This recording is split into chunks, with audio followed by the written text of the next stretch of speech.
Good morning. Welcome to Mother Goddess Yoga, or Yoga for Big Spirits. This is Sandra Embleton, and we will begin our practice today, April 22nd, Mary Magdalene Day. I had to do a video today. And 2021. So let's begin. First, we'll bring in the presence of God, because without that presence, what else is there?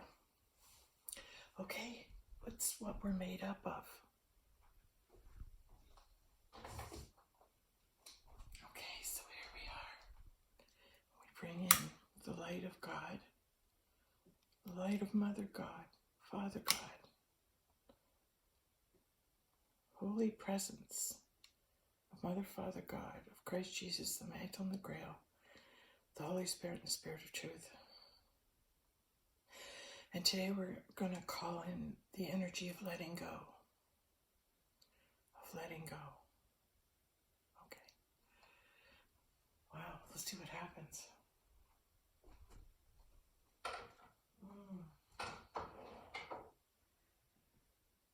Okay. When I was beginning to get ready for the class today, and I looked up in the sky and the clouds, there was a butterfly. I could see the butterfly. Butterfly is a transition where we transmute. We go from one stage to another.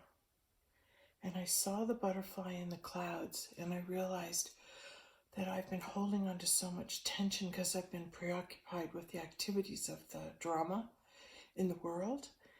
And that carries such a frequency, I'm unaware of it. And what it meant to me and how it translated was, as I looked up into the sky and saw the butterfly, I realized the frequency lift it would take for me to bring myself from where I was into the acknowledgement of the beauty of that butterfly that appeared. What I'm trying to say to you is that it carries an essence. The butterfly flying across the sky is a message from the higher dimensions. And when I'm not in my higher self, I can't receive it. That's why the disciples went to the upper room. They had to go into a higher frequency where they could receive the word of God as it came to them. And so this butterfly was a message for me as it came through the clouds. And as I saw it, I realized, oh my God, I can't receive the frequency, vibration it's sending me because I'm too caught up in the 3D. So I have to let go. So I have to let go. So I have to let go. And the question comes, okay, now we're going to start to move. We're going to push our tummy out. I have a lot of tummy work to do. And bear with me, because as we move along, as we progress together, okay? As we move along and as we progress together, we will be able to know one another to the point where when something happens through me as the conduit, it's probably happening through you. Okay, so we're not going to apologize that we have tummy work to do again today. What we're going to do is acknowledge it and go, okay, that's great. I wonder why the tummy's here. I wonder why the tummy exercises are coming up for us in our classes lately. I've been seeing things in only one way. And because I'm only looking at something in one aspect, in one direction, with one thought mind, what's happened is my body's going over here. So what was it saying spiritually and universally is that many of us in the world are in a position where we're only seeing things with these glasses. Like we're going to see things the way that they are now. But when we put on a different set of glasses, when we decide to see things from a different perspective, right? We put on glasses, we can see things more clearly. So we turn over to the right, and right now the right is what is being restricted. So if I let go of ownership of this pain, all right, I've been fighting it for a week. I've been going, okay, what's going on? What's happening in my body? Why am I hurting here? You go through the whole list. Is it serious? Is it this? Is it that? What if this isn't mine? What if this is here because it's here for everybody? Do you understand that? I'm feeling the physical symptom of it, but it is restricting me in the now. It's causing pain in the now. Okay, tummy rolls. So remember the last week I stood here and I said, okay, when I stand here and relax, I go over here. Okay, well I'm still doing it. So between the time I'm with you and we're doing yoga together, when I stand, I'm going over here. So my balance is off. And all I can see is over to the left, which is the logical brain. Do you understand that? People that are vibrational frequency in 3D is emitting an energy frequency to see things from the left brain, to see things logically. The majority of the people are stuck in their logic mind. They're stuck looking at what's happening in the world and they're going, oh, wait a minute, this makes sense, this makes sense, this is science, this makes sense. I can follow this because I can trust science. I can trust the science. And when you begin to trust only the science, you negate the right side of the body. So the right side of the body, which is the right brain, sees things in the spiritual. We see in the right brain. So when you negate one half, it's seizing up. The right side wishes for expression. The right side wishes for release. Do you understand that? So my body will act as a vessel for releasing. We're going to take that off. Probably bothering people. I don't know. We're going to. Pardon me. I'm glad that came up. What we're going to do in yoga, it's about releasing gases and stuff and restrictions in the body. So maybe there's the gas, maybe there's a message of, is something in the gas that's being released that's maybe causing us to focus on, when we say we focus on science, it's saying, I believe in this. I believe in this with all my heart. I'm willing to bet my life on science. And that's okay, because if you're willing to only bet your life on science, that eliminates God. Do you understand that? When you eliminate the right side, when you don't pay attention to the right side, it'll cause you pain. If you're not listening to your God side right now, if you're not listening to your spirit side right now, you're negating the right brain. You're negating God, and you're negating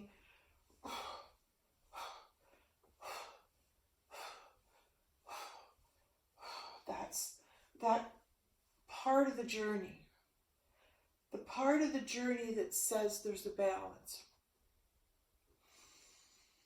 And this is what we strive for when we walk the journey, is the balance to see the left side, the right side. See it through the mind, see it through the spirit. See it through the mind, see it through the spirit. All you do, all that's really necessary when you come into balance like that, here we are in our figure 8. Because whenever we move into opposites of this or that, we negate one side. And when we negate one side, we shut down to other information that we might not be able to trust. We might not be able to trust in that spirit. We trust in God. Maybe that trust bond's been broken and people are leery or weary of it because maybe the person who brought the message of God to them was a a hurtful person, and they were hurt by it. And so that we have to have compassion for those who have at such an early age been inoculated against God. In other words, you've had the God kicked out of you. So I wonder why that was. I wonder why that happened to you, if that's the case, right? I wondered if that's what happened to you. And if that is the case, and you are a light being, you have the conscious awareness of God within you, maybe God was taken away from you because they wanted your light out.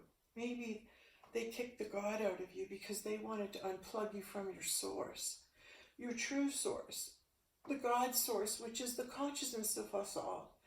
What if there was a plan to take out your light, like specifically you, because of they were prepared for the number of light beings that would be sent down here, and they knew ahead of time there'd be some pretty big lights coming back to help out God. God would be sending his best angels down for this time, so they're prepared. So when these angels arrive to help us with the shift, the 50s, 60s, going back to the 40s,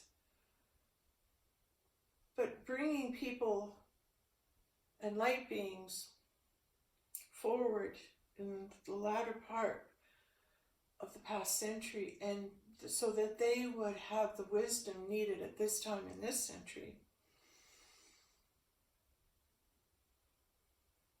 to release that. And maybe they just knew you were coming, so they took your light out, so you didn't know what to put your faith in, so you took it and you put it only in science, because you were certainly not going to go over that stuff, not over to God, not over to your spirit side.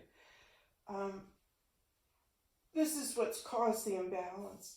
That's why we hear Alan Watts telling us, in that after-school cartoon, what's our hope?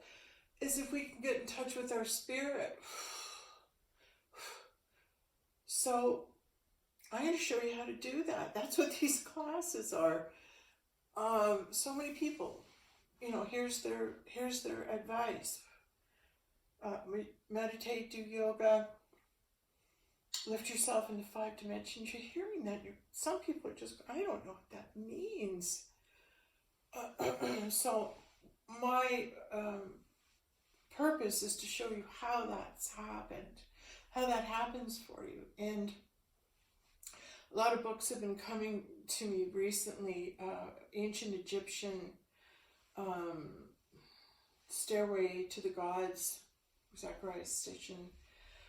These books have just come to me, so I'm going to focus on those. And again, I said Maurice Cottrell, I believe. Got a couple of his books. So the ancient world is drawing me right now in my life. What is in the now for me is, so these books are coming to be about ancient cultures. My guess is because I'm going to meet some of the ancient kings. Some of the Egyptian kings right now might want to come forward. Some of the interplanetary kings might want to come forward. So remember, we did a video last week about assembling the kings of the round table. If that is an actuality, it's like Arthur's time when he made his kingdom of peace. I have to go around for a minute because it's the round table.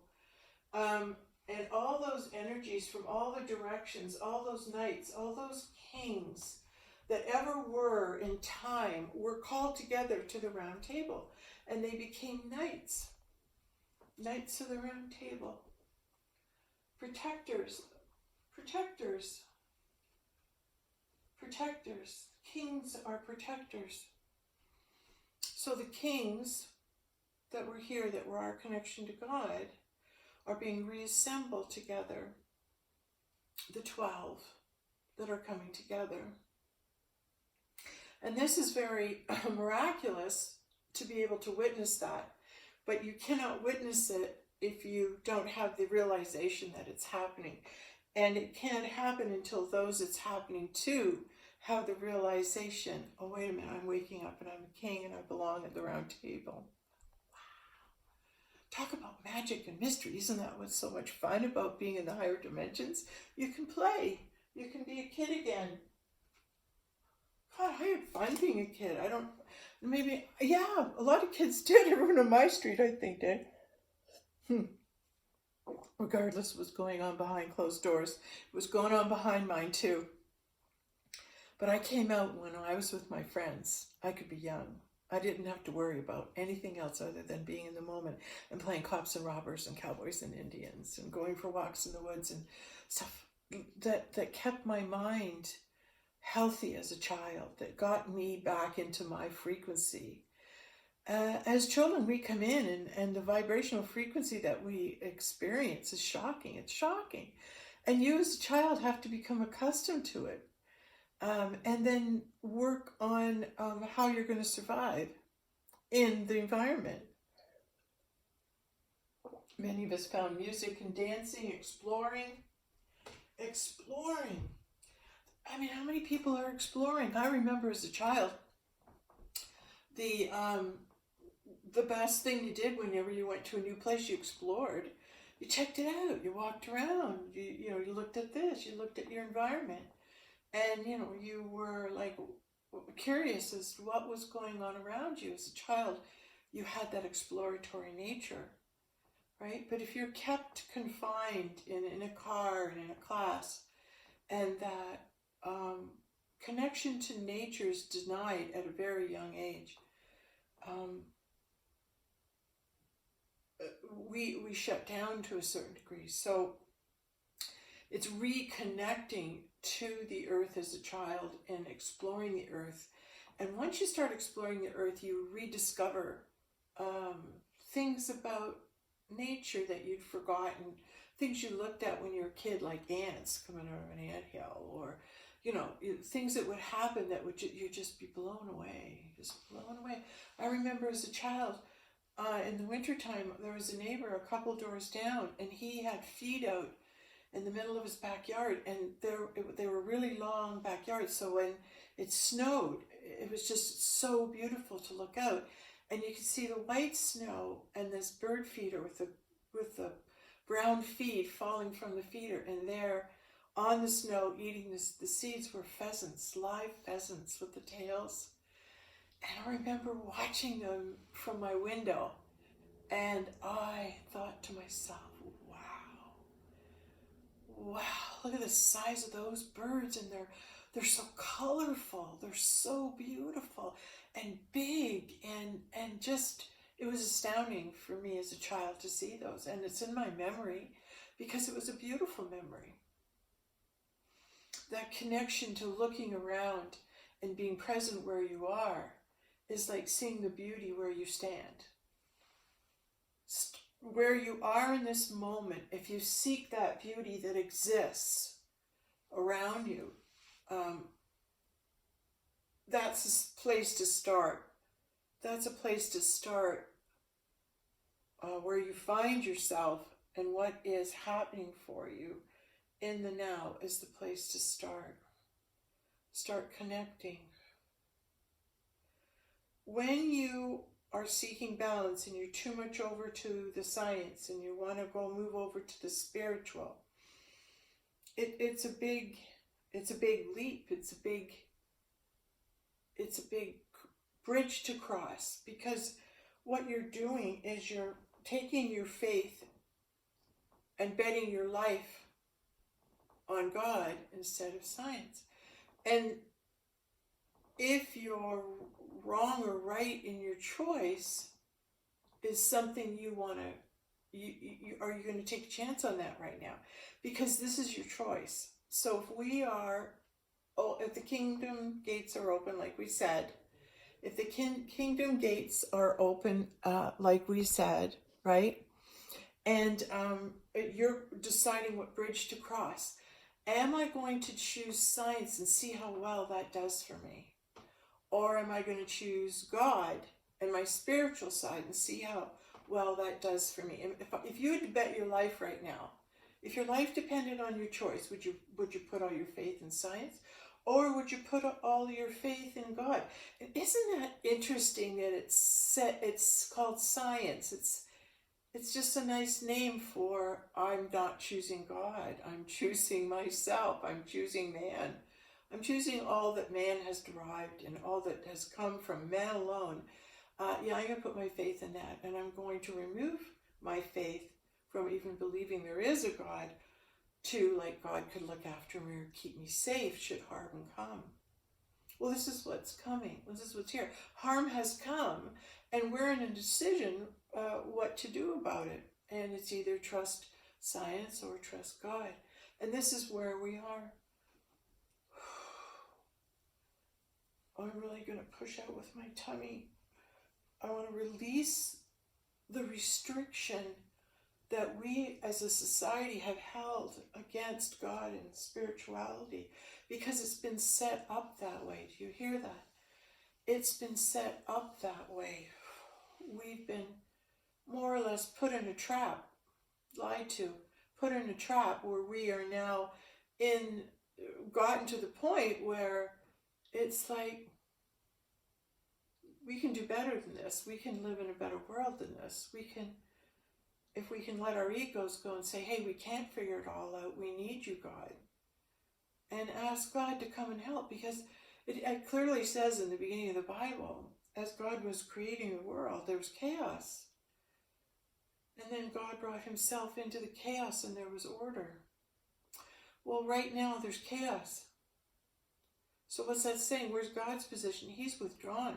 He's pulled himself out of it. So here you are. This is what you get without me. Are you enjoying it? This is what you're getting without me. Boy, it's not much good choosing a life without God. And this is what the majority of people are experiencing.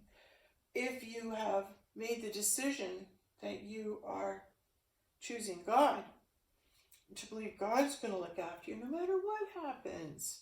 Yeah, you can throw something at us, and you know what? It'll bounce right off us. Don't even think it won't. We're in no harm. Nothing can harm us. No matter what, God will keep harm from our door. God will keep harm from our door. Wow. I feel good about that.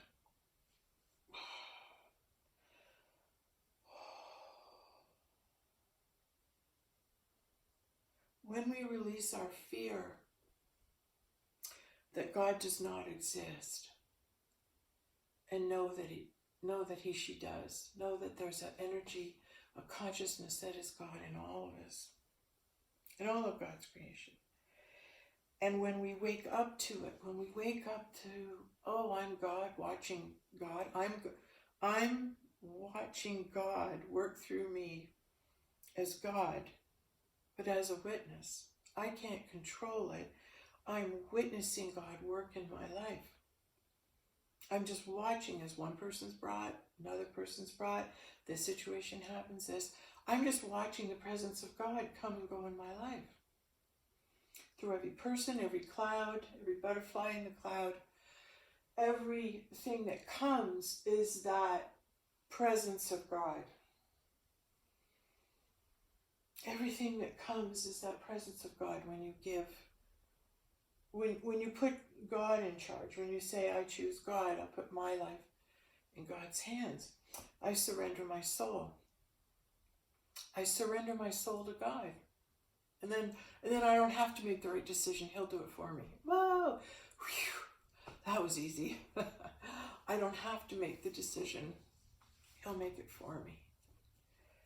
Wow, what a relief that that's going to be done for you, that God will make that decision for you. And he'll make the right one. Oh, I'm going to put my faith in that. I'm going to bet my life on that. I'm going to bet my life on that, because God's never let me down. Has science ever let me down? I don't know. Maybe I put my faith in it every time I reach for a drug or a pill. I put my faith in science that it will sustain my life. believing that it will, but actually it's God that sustains your life. It's God that dictates your coming and going, not your blood pressure pills, even though you believe that to be true. And so you take more and more of the chemicals into your body, and it slowly poisons the body. It might take a long time, but a lot of people have been on pills for a long time, and not realizing that.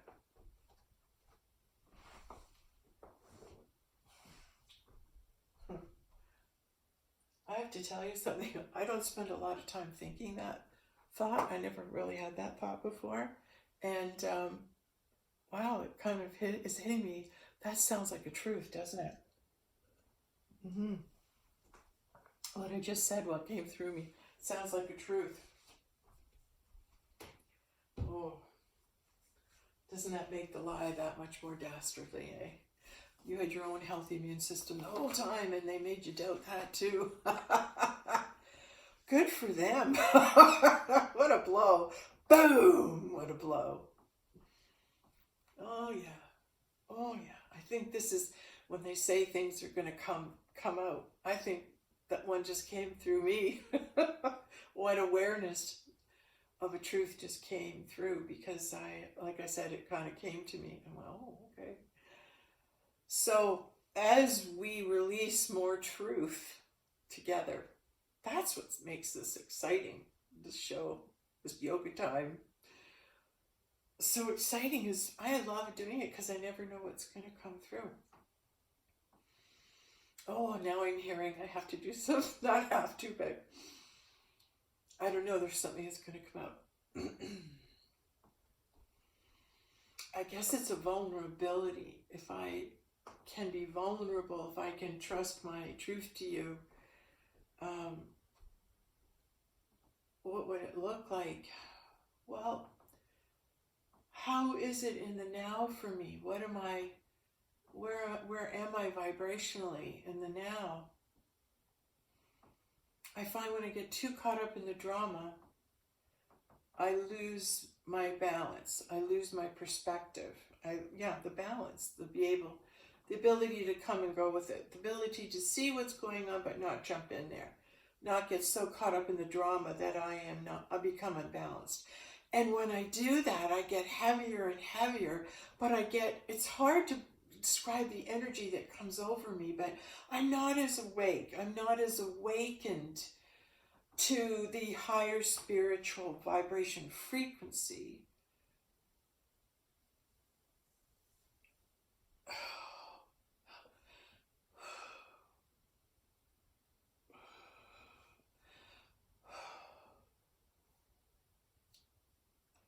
And then I'm not even aware of it. That's why having fruit before your class helps to lift you up, where you may hear the voice of God, hear the transmission as the voice of God. And as you're hearing this as the voice of God, the vibrational frequency of the truth it carries will alter your DNA and help and assist to awaken you at this time. So that's pretty powerful. That's worth saying, oh, okay, I'm going to try it. I'm going to listen, because, it's just dawned upon me. I might not have given my life and my soul to God yet, but I think I should do it now. I think I should learn how to do that now. Yeah, we're all just going to learn how to give your soul to God. Okay, does anybody remember when they were a kid? And I used to say this prayer. Wait a second, should I say that? Okay, I'll tell you where the thought thread started. Last night we watched an old movie, The Portrait of Dorian Gray. Now, we missed the first half hour, but I believe I know enough about the story that a young, beautiful, handsome man got his portrait taken, and at one point after the portrait was done, he was admiring himself and how beautiful he was, and he just said, I'm imagining, and I could be wrong, but I'd sell my soul. I'd give my soul to the devil to remain as handsome always. And as he gave his soul over to, he made the contract, his body didn't get old, but his soul revealed itself. Because once you give control of your soul over to a contract for, I want a bigger house, I want fame, I want this. Once you give your soul over to the dark side, you lose control of it. You lose control of what happens to it. You lose control of the deeds that it does. So that lower animal nature can work through you freely without you being, you become a slave to it. And you must do its bidding because you've given your soul. And how sad that it ended up being such an awful person that was in charge of your soul, because it made you do terrible things, like animal things that you can't control anymore. You lose yourself in it. And I've experienced a bit of that frequency, and it has to do with the energy you keep. I remember going to a meeting with a friend of mine who had the energy of I've got to take it, got to get it, got to steal it, got to do whatever I can to get a deal, got to manipulate my way to get what I want, and have to have it, and have to hang on to it. That was kind of her energy, and I didn't realize the depth or the low vibration of it until I sat beside her, and that energy enveloped me. And I found myself, oh, I got to get that free sample, oh, I got to get that. I found myself taking on that energy. And I remember after I left the meeting and I got out of the energy that was present in the room, and I gave my head a shake and I went, wow, I wasn't myself in there. I wasn't being my authentic self. Who the heck was I being? And I realized I was being like those people that were promoting the product in the room, and they were projecting this, you have to have this or else, you have to have this or else, and you can, here's the deal we're offering you, and we're giving you this away free. And so that being seduced by somebody selling you a bigger, better product, the energy that's produced in this room creates something that you fall into. And this just fits exactly into Joel Goldsmith's teaching I heard yesterday. And he said, you can walk into a room and the room is empty, and inside of itself it holds no energy. It's a blank slate. There's no good in the room, there's no bad in the room. And he said, you can walk into that room with a bunch of students that are learning, teaching his lessons from the Illuminated Way. You can walk into a room of people practicing yoga or meditation.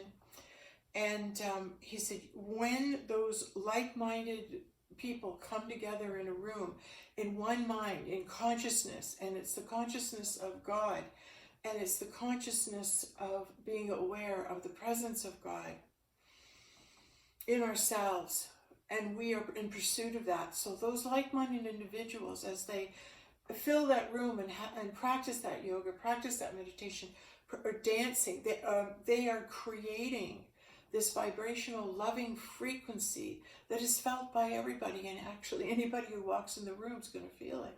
It's a presence and an energy. And this used to happen in my yoga classes. We would work up such presence and such an energy that it was just, wow, on the ceiling, and everybody left feeling like they'd been at church. Because they were elevated. They knew they were close to God. They could feel that vibrational shift. They'll remember it. You remember it. Yeah, so anyway, Joel Goldsmith says that, and if those people were to leave the room and a bunch of people that were occupying the room were negative, and they had a meeting and theirs was very, very dark, he said you would run out of there pretty fast because you couldn't stand the drop in frequency. You could feel it and you'd want to get away from it. Isn't that interesting? Isn't that so interesting that we are consciously, when we get together, we reflect off one another, we lift each other together, we become a palatable force. So the yoga class with 8, 10, 12 students at a time, whoever knew, we would lift our energies up. We would bring our vibrational frequencies up, and we would lift one another. We would lift. You'd leave those classes feeling so great. And this is why we want to practice yoga. And yoga together. Your body's an individual, and these classes are good for that. Working and allowing, listening to your own body, learning how to do that. But boy, when you get into a class, it shifts, it changes. It's so different because the teacher becomes the vessel for whatever is needed at the time.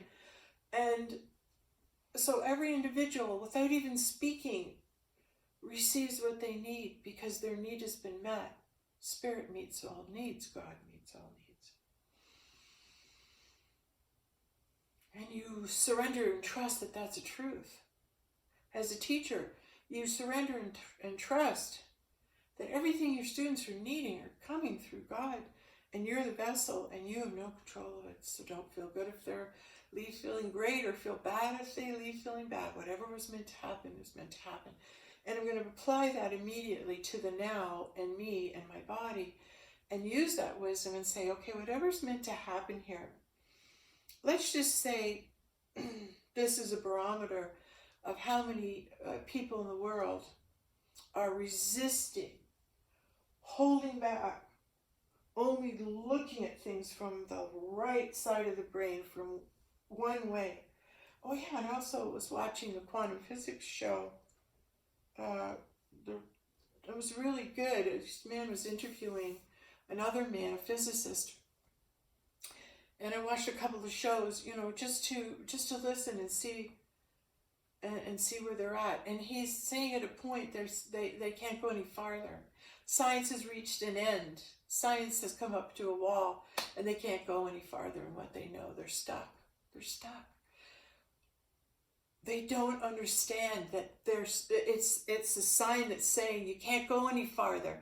It's like taking the Bible and trying to learn your Bible so well. Not only have you learned all the books and all the chapters and all the writing, like you're memorizing everything, right down to the point where you're going through a chapter and over it and picking out little things. That's what they've broken every little particle down, every little atom down, and they described everything. And they can't go any farther. And so the message is then you have to change your perspective.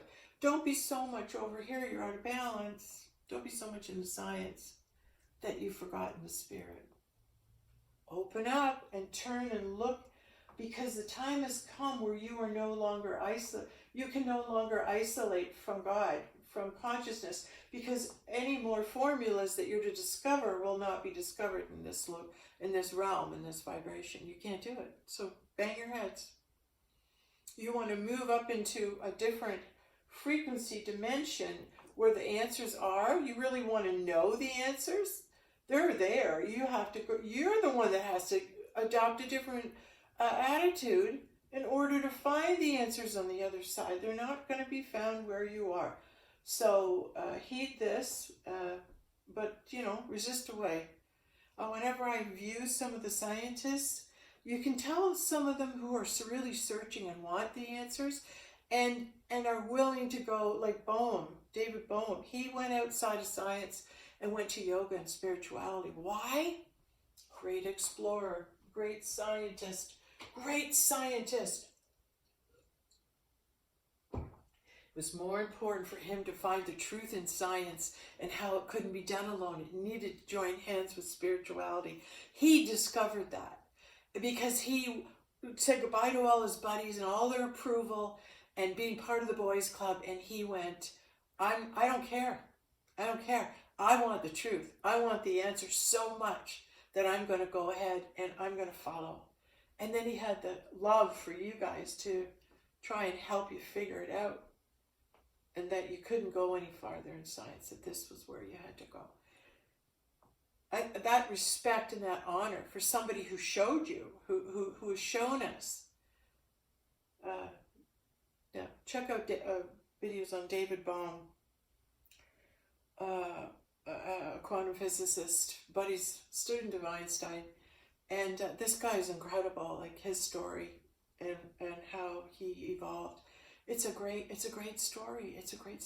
And he has come to visit me. He has come to speak through me. I've had other beings, past scholars who still live in the consciousness. And to them, they're still conscious and not dead. Isn't that wild? Like, we learned that from Dolores Cannon about Nostradamus. She writes books on it, and it's about how he's still communicating in his mind, and where he is, he's still alive. And I'm thinking, well, they come through people, those pass us on messages. Okay. All right. I'm hearing, wrap it up a bit. Okay. All right. Thanks for being with me and being on this discovery together, because it's like we're going through this, and those that follow this path, this demonstration that I'm sharing, those that follow this path will surely be led to the gates of heaven and enter in, will surely find themselves in the place where they are opening up to God and opening up to themselves as the consciousness of God, and that we are like-minded and find one another. And you found this video for your awakening. Okay, let's just see how this transpires. We'll keep in touch how my tummy's doing, as perhaps the consciousness of the planet moves more into balance. And as we begin to open up and go, hey, wait a minute, maybe there's more ways of looking at this, and return into those explorers and discoverers who do seek truth at any cost, and they simply say, look, I'm really ready to know the truth right now. I'm a truther. Like, I love knowing the truth. I have been a truther for so long, and for me it was like, no, I want to know the root of that. I want to know why you're saying that. I want to know why you're saying that, and I'm going to dig to the roots till I find out. Until I do find out, I'm not resting. So just so you know. So I've had questions that are burning in me that I want answers to, and I have pursued these answers in my quest to be on my journey to further discover who I am. But moreover, it's like, why are things the way they are? It's a great way to live, because you're always asking questions and you're always receiving answers. And becoming someone who quests for truth, that search for truth is in you. It's in you. You're a natural, I want to know why. Okay, I really want to know why. And that desire to know why is what will lead you to God. If you have no desire to know the truth, you're not on your pathway to God. You're not being called. God's not calling you. He's saying, sit down. You're not, I haven't put a seek the truth in you. I've just put stay asleep. And so as you start to wake up, or you go, hey, I want to know the truth, you're being called by God to awaken. That desire in you to know the truth is your gift from God. And don't worry about those who don't have that desire, because you can't do anything. It's only God that can awaken them. So don't waste your time and breath there. Focus on your own awakening and allowing mysterious things to come, allowing new thoughts to come, allowing to open up to doing things or seeing things that you never have before, and now see them differently and go, oh, wait a minute, maybe I was being shown that and I didn't know. Or maybe I was being lied to about that and I didn't know. Maybe I should try that. Maybe there's something there for me, right? Maybe suppressed artwork that Jordan Maxwell had shown us about Christ and the goddess being surrounded by mushrooms. All those plates and pictures were suppressed. What about, I started looking at some of the Egyptian drawings and how they've got Osiris Ra depicted being all this, but then in certain pictures he's right with his twin flame, he's right with Isis. He's in that state of Israel. So I'm researching a lot of that stuff right now. It's going to be interesting what I find. Keep learning. Keep learning, because new information is coming constantly. And if you get a desire, an inkling that says, I really want to learn about this, I really want to know more about UFOs, I really want to know more about this, or politics, or whatever it is you're guided to do, just pay attention to that, because you are maybe headed in that direction. Maybe that journey's calling you.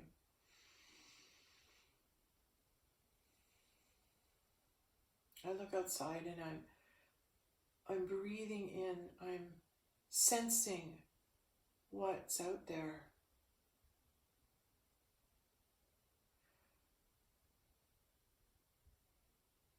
There's a lot of things going on in the heavens with the light beings, with people that are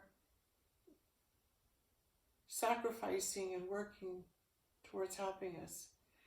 And we want to give thanks to them. And thanks to all those beings here who are working and risking their life to seek out information and knowledge and news and aid as well. So know that there's a lot going on to help. There's a lot of people here helping. And we, in our homes, can acknowledge that through our prayers and meditation, and just thank God that God wins, that the good side, the higher self of who we are, that people choose God more than they choose not to. Okay, I think we're good. Oh, thanks for being here. Thanks for participating in Mother Goddess Yoga with Sandra Embleton.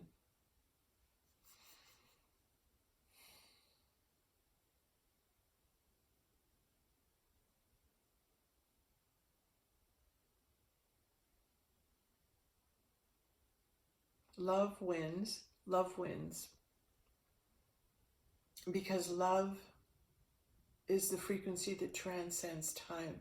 Once you have love or felt love for a person, no matter what time you spent loving that person, those ties of God, those ties we forged never die. And when we meet somebody that we used to love, we light up and we don't know why, and we start instantly talking to them and we don't know why. We just have a propensity, I like that person instantly. That's an indication that you have love for them. And that love that you have for an individual is what connects us through time.